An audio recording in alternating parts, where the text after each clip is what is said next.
Hi, I'm Alex and I love video games. So on this channel, that's what I like to do. I like to talk to you about video games. Let's look at the news that's been going on this week because it's been crazy. It's been insane. Let's start off with the Xbox Developer Direct that is happening. It's all going to happen next week.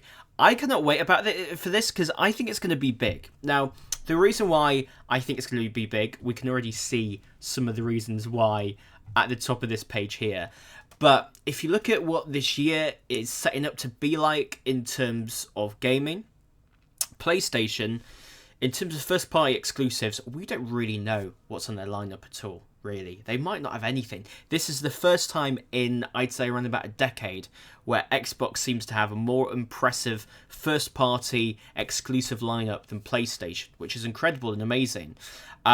The only game I can think of off the top of my head in terms of PlayStation first-party massive exclusive is Wolverine, but that's now slated with the recent leaks that's come out from the developers over there at Insomniac.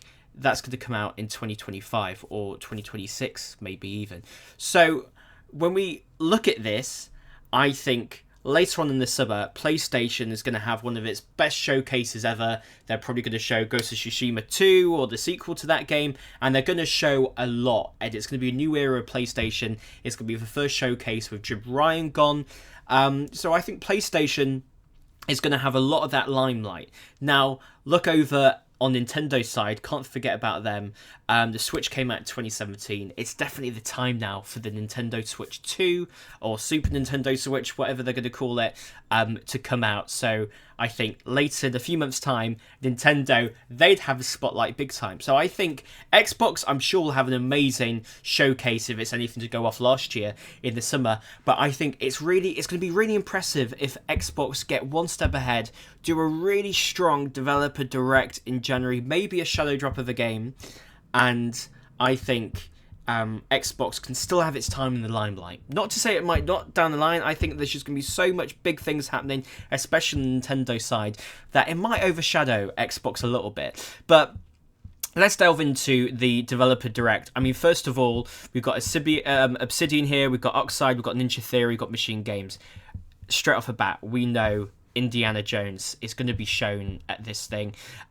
People have been saying, sort of industry kind of pundits, have been sort of analysing it and saying that it looks likely that Indiana Jones will come out this year. If Indiana Jones does, that will be absolutely amazing. I'm just trying to think. I think Machine Games, I mean, it's been a really long time since their previous game. The main game would have been Wolfenstein 2. I forgot the name of the actual game, but that was around about 2017. They did have Youngblood after that as well, which wasn't as well received, but that was a smaller team, I believe. I do think, however, off the top of my head, when they've announced games and when games have come out, it's not been too long. And Bethesda in the past, they've been... I'm not on about Game Studios, although Game Studios did announce Fallout 4 and it released months later, and that was amazing in 2015. But in the past, Bethesda games, they have done that in the past. They've done polar opposites. They've announced a game, and it's been years since it comes out. They've announced a game, and then it comes out in a few months. Now, they did announce Indiana Jones a couple of years ago, so there is that. It was announced a long time ago. But in terms of actual gameplay being shown, sometimes we had to wait a long time. But I think with this, I think it seems likely we could get Indiana Jones this year. So they're going to be doing 9 p.m. UK time, 18th of January. That's going to be next week. Inside look selection, highly anticipated games coming to the Xbox Series X and S, PC, Game Pass. There's also going to be the Elder Scrolls Online 2024 global reveal, so the next expansion for that game, which seems to be still going strong. They'll be looking at the Indiana Jones game, Avowed, Ara History Untold, Senua's Saga, Hellblade 2 from Ninja Theory, as well. Before we get into... Actually, let's get into this first. So, Indiana Jones game. Machine Games, the award-winning studio behind the recent Wolfenstein games, will reveal their upcoming Indiana Jones game, an action-adventure that will put the players in the leather jacket of the legendary archaeologist. Developer Direct will showcase more than 10 minutes of gameplay. That is huge, actually.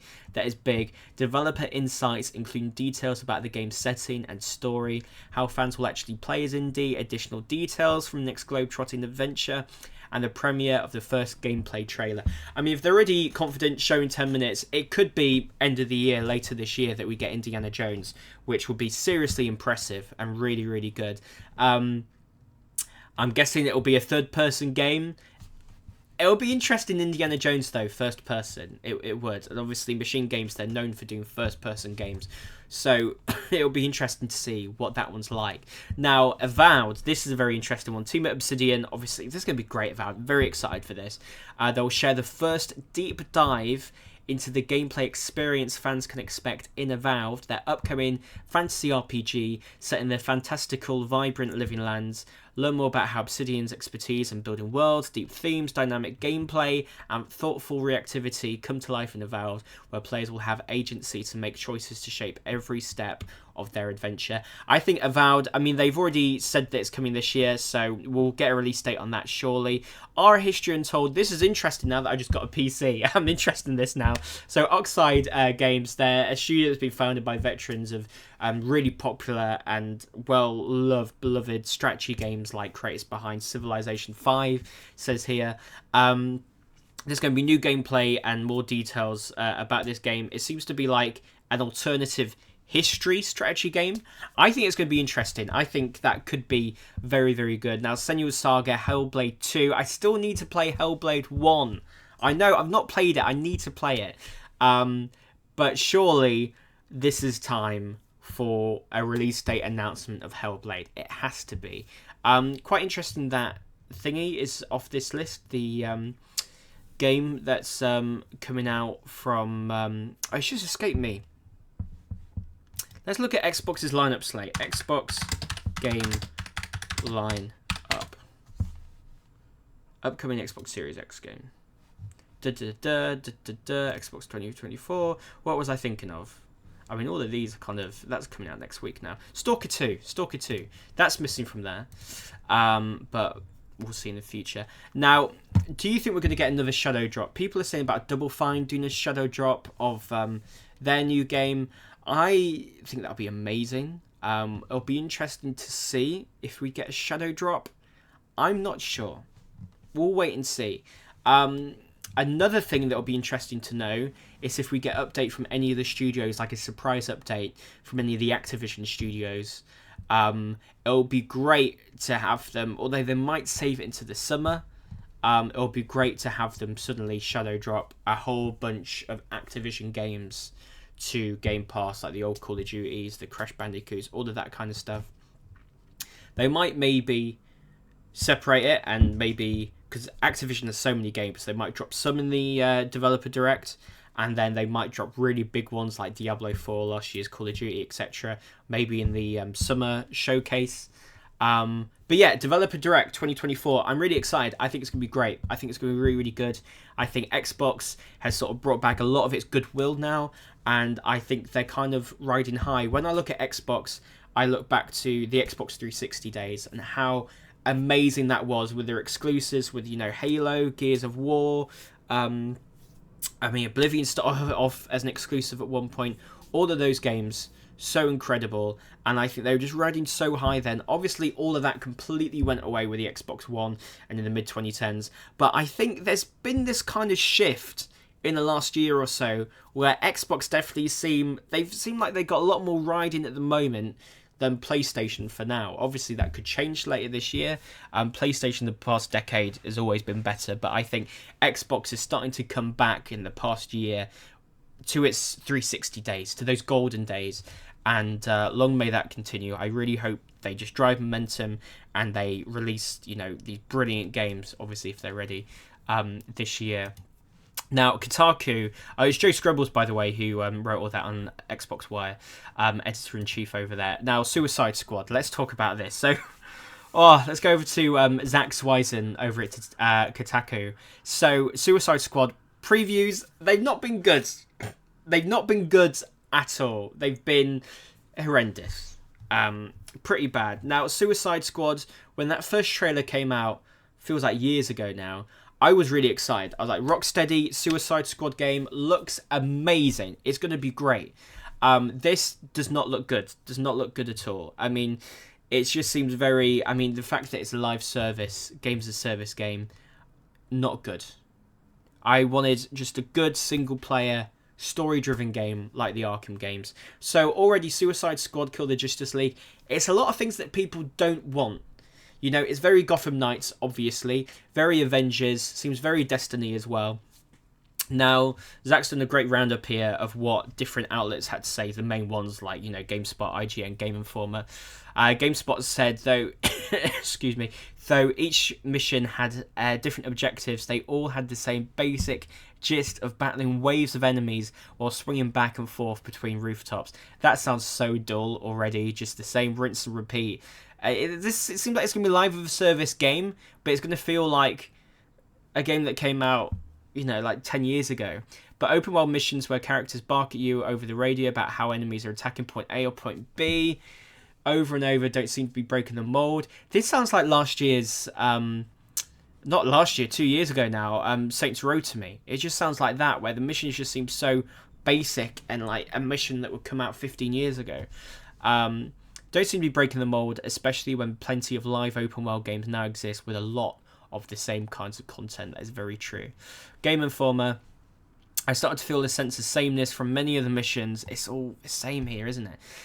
Each of them has a distinct dressing and the narrative reasons are varied, but many of the ones I played in Chapter 1 and Chapter 3 boil down to going to an area, defeating all the enemies, or defending a location against hordes of aliens.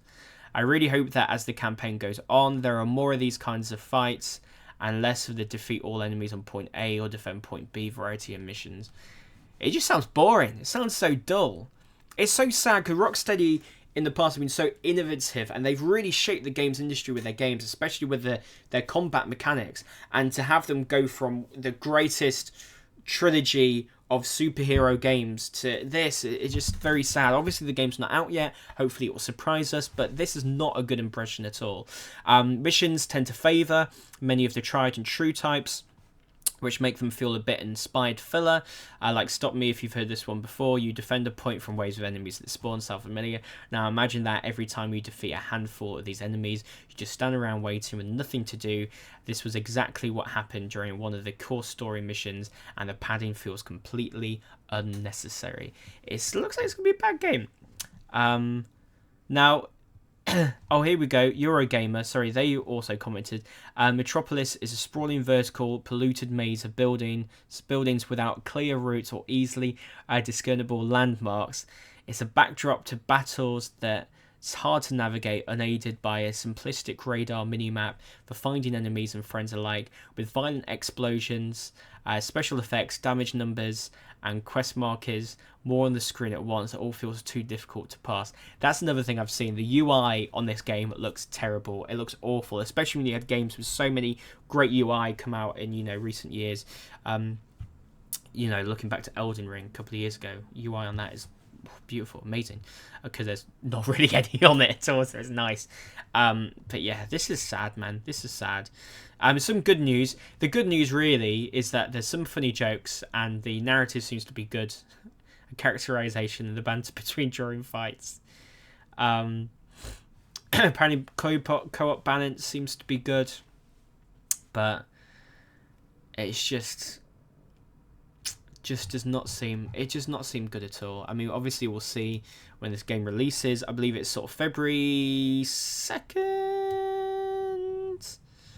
Didn't say. It's around about February 2nd, early Feb it comes out. Personally, I'll be playing Persona 3, which is sad because typically I'd pick Suicide Squad over Persona, but I mean Persona I adore, don't get me wrong, but yeah, does not look good. Let's move on to Last of Us TV show season 2.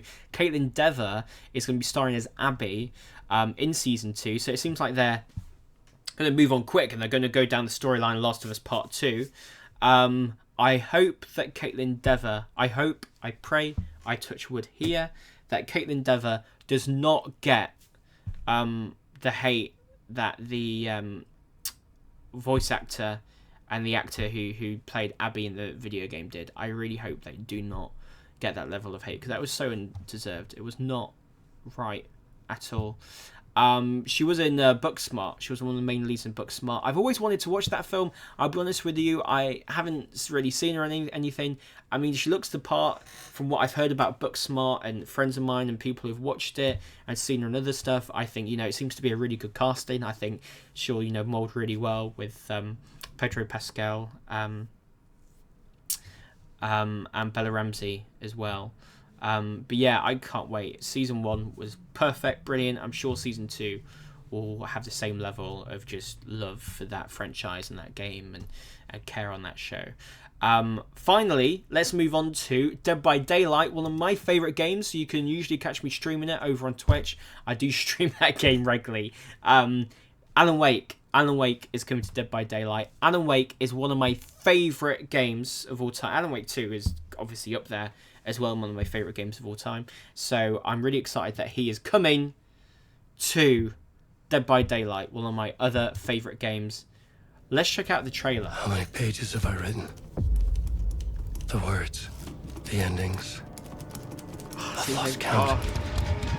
I love how you've got the Still, I remain trapped within this darkness. But this time, something is different. The answer lies just out of reach, enshrouded in black fog. I'm closing in now. It's a good trailer. I must be. The words move through me like blood through a vein. To escape, I must write.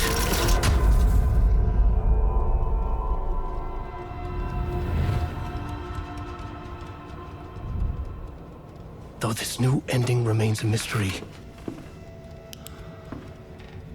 Into the fog he goes. I hold out hope that one day the fog will part. To the killer with that torch.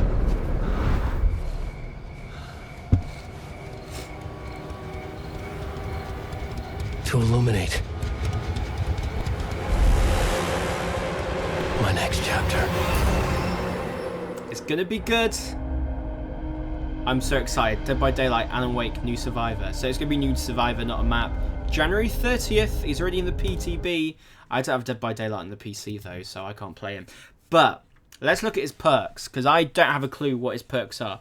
So hardened by the harrowing encounters and bright falls and beyond, Alan Wake has developed several keen survival abilities manifested here as his 3 character perks. His first, Champion of Light. Is that the song from Alan Wake 2, Champion of Light? Can't remember.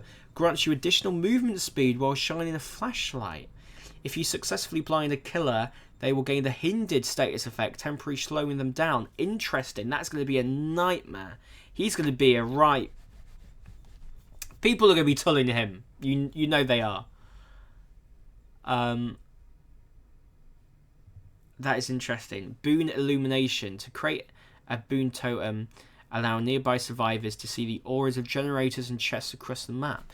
When you have a lit boon totem, you'll also cleanse and bless totems faster. Interesting. I'm not sure how beneficial that perk will be.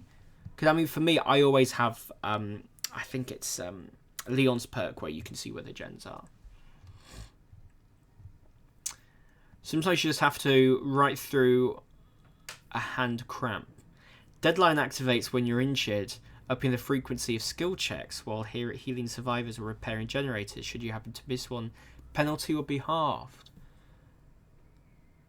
That could be quite interesting. But then I wouldn't want to risk it anyway, because you're kind of used to skill checks. I'm not sure on his perks.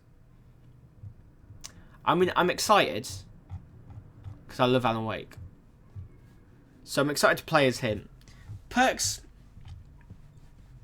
not really doing anything for me, but we'll see how people, play the PTB and the wider community feels like. I mean, obviously, I'll be playing Alan Wake on Twitch on my stream. You can always see my Twitch channel in the description as well.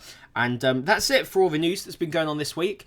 So far, it's been amazing. Already such a busy week for gaming. We just started 2024 with a really good, really strong start as well. And I'll be back with you next week with some more gaming news. Thank you so much for watching, and take care. I might see you on stream, and I'll catch up with you soon. Take care.